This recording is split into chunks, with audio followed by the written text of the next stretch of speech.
Hello பெற்றோர்களே மற்றும் மாணவர்களே, நான் தான் உங்கள் கௌதம். இந்த வீடியோ பதிவில் 5th தமிழுக்கான அஃபீஷியல் முழுஆண்டு தேர்வு ஆனுவல் எக்ஸாம் 3rd டேர்முக்கான வீடியோ பார்க்க போகிறோம். வீடியோ ஸ்கிப் பண்ணாமல் முழுமைக்கு பாருங்கள். உங்கள் ஃப்ரெண்ட்ஸ் அண்ட் கிளாஸ் ஷேர் பண்ணிவிட்டு, முக்கியமாக நம்ம சேனலில் கண்டிப்பாக நிறைய பேர் புதுசாக பார்த்துட்டு இருப்பீங்க. ஸோ கீழே தான் அந்த மாதிரி சப்ஸ்கிரைப் பட்டன் இருக்கும்ப்பா. அது மறக்காம சப்ஸ்கிரைப் பண்ணிட்டு பாருங்கள். ஓகேங்களா? அப்போ தான் அடுத்த அப்லோட் பண்ண வீடியோஸ் உங்களுக்கு நோட்டிஃபிகேஷன் வந்து சேரும். அண்ட் லைக் பண்ணிட்டு கீழே கொடுத்துருக்க வாட்ஸ்அப் சேனலையும் ஜாயின் பண்ணிக்கோங்க. உங்களுக்கு ரொம்ப யூஸ்ஃபுல்லான வீடியோஸ் அடுத்தது தொடர்ந்து வந்துகிட்டே இருக்கும். ஓகேங்களா? ஸோ டக்குன்னு வீடியோக்குள்ளே போயிடலாம். 1 மார்க் பாருங்கள். ஸோ எல்லாமே உங்களுக்கு அட்டவணையில் உள்ளவற்றை படித்து வினாக்களுக்கு விடையளிக்க அப்படின்னு கேட்டிருக்காங்க. இதுக்கு ஆன்சர் கீழே தெரிஞ்சால் கமெண்ட் பாக்ஸில் கமெண்ட் பண்ணுங்கள். இல்லைன்னா உங்களுக்கு வாட்ஸ்அப் சேனல் அப்லோட் பண்ணிடுறேன். கீழே டிஸ்கிரிப்ஷன் லிங்க்ஸ் இருக்குது, போய் செக் பண்ணி பார்த்துக்கலாம் நீங்கள். ஓகேங்களா?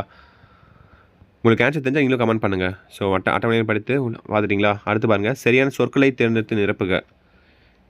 இது ஒரு மாதிரி வினாத்தாள். இது வந்து உங்களுக்கு சில கொஸ்டின்ஸ் கேட்க வாய்ப்புகள் இருக்குது. ஓகேங்களா? ஸோ பாருங்கள், சரியான சொற்களை தேர்ந்தெடுத்து நிரப்புக. பார்த்துட்டிங்களா?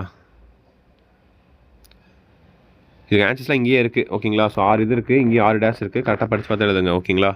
அடுத்து சொல்லுக்குரிய பொருளை தேர்ந்தெடுத்து நிரப்புங்க. ஓகேங்களா? பண்ணு, சன்மானம். ஸோ கரெக்டாக படித்து பார்த்து கரெக்டாக ஆன்சர் பண்ணுங்கள் எதுக்கு ஆன்சர்னு. அடுத்து விடைக்கேற்ற வினாக்களை உருவாக்குக. ஓகேங்களா? யாழ்னி மிதிவண்டியில் தோட்டத்திற்கு சென்றால் பூக்களை பறித்து பூமாலை தொடுத்தாள். ஓகேங்களா? இது பார்த்திங்கன்னா நீங்கள் யாருன்னு ஒரு கேள்வி கேட்கணும். அதே மாதிரி எங்கு, எதற்காக. யாருன்னா யார் மிதிவண்டியில் தோட்டத்திற்கு சென்றால் அப்படி கேட்கலாம். எங்குன்னா யாழ்னி பூக்களை எங்கே பொறித்தாள் அப்படி எழுதிக்கலாம் நீங்கள். எதற்காகனா எப்படி சொல்கிறது, யாழ்னி எதற்காக தோட்டத்தில் இருந்து பூக்களை பறித்தாள் அப்படி எழுதலாம். ஓகேங்களா? இதுதான் ஆன்சர், நானே சொல்லிட்டேன். ஸோ இந்த மாதிரி தான் சிம்பிளாக தான் இருக்கும். ஓகேங்களா? ஸோ அறிவிப்பை படித்து வினாக்களுக்கு விடையளிக்க. ஸோ இது பாருங்கள். ஸோ அஞ்சல் துறை அறிவிப்பு, காந்தி பிறந்தநாளை முன்னிட்டு அனைத்து வயதினரும் பங்கேற்கும் வகையில் கட்டுரை போட்டி. ஓகேங்களா? ஸோ கட்டுரை போட்டி இந்த மாதிரி தலைப்பு கொடுத்துட்டாங்க. கீழே பாருங்கள், கொஸ்டின் கேட்குறாங்க. நீங்கள் இப்போட்டியில் கலந்து கொண்டால் எதை பற்றி கட்டுரை எழுதுவீர்கள்? காந்தியடிகளை பற்றி கட்டுரை எழுதுவோம். ஸோ இந்த மாதிரி பேராகிராஃப் கொஸ்டின்ஸில் சிம்பிளாக தான் இருக்கும். ஸோ கரெக்டாக படித்து பார்த்து கரெக்டாக ஆன்சர் பண்ணுங்கள். அப்படியே நீங்களே பாருங்கள். ஓகேங்களா? சொற்களை முறைப்படுத்தி தொடர்களை எழுதுக. ஓகேங்களா? தப்பாக இருக்கும் சென்டென்ஸ்லாம், நீங்கள் கரெக்ட் பண்ணி எழுதணும். ஓகேங்களா? அப்புறம் தொடரில் உள்ள இணைச்சொற்களை எடுத்து எழுதுக.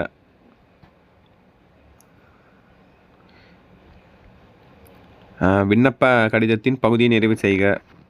ஸோ மகிழ்வுக்குரிய பொருள் வணக்கம், கிராமத்தில் வாழும் மக்களாகிய எங்களுக்கு.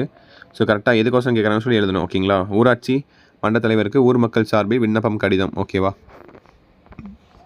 அடுத்து வரைபடத்தை படித்து வினாக்களுக்கு விடையளிக்க. ஸோ அதிக அளவு பக்கங்கள் படிக்கப்பட்ட புத்தகங்கள் பெயர் என்ன? ஸோ இந்த மாதிரி கொஸ்டின்ஸ் கேட்குறாங்க. சிம்பிளாக தான் இருக்கும். இதுதான் பாருங்கள், அதிக பேஜ் படிக்கப்பட்ட புத்தகம்னு நினைக்கிறேன். அதிகமாக இருக்குது பாருங்கள்.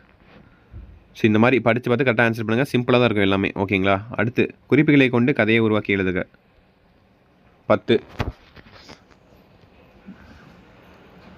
குளம், மீன்கள், நண்டுகள், நண்பர்கள், மழை, வெள்ளம், வெள்ளத்தில் துணி அடித்து வரப்பட்டதால் அத்துணி குளத்தை அடைந்தல். ஸோ இந்த மாதிரி சிம்பிளாக தான் கேட்டுருவாங்க. எல்லாம் படித்து பார்த்து கரெக்டாக ஆன்சர் பண்ணுங்கள்.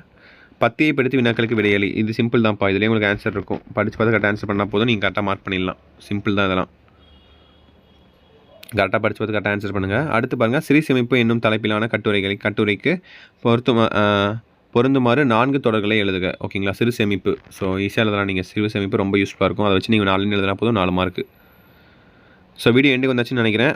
ஸோ நம்மளுடைய சேனலில் பார்க்குறவங்க கீழே தான் சப்ஸ்கிரைப் பட்டன் இந்த மாதிரி இருக்கும். மறக்காமல் சப்ஸ்கிரைப் பண்ணிவிட்டு பாருங்கள்.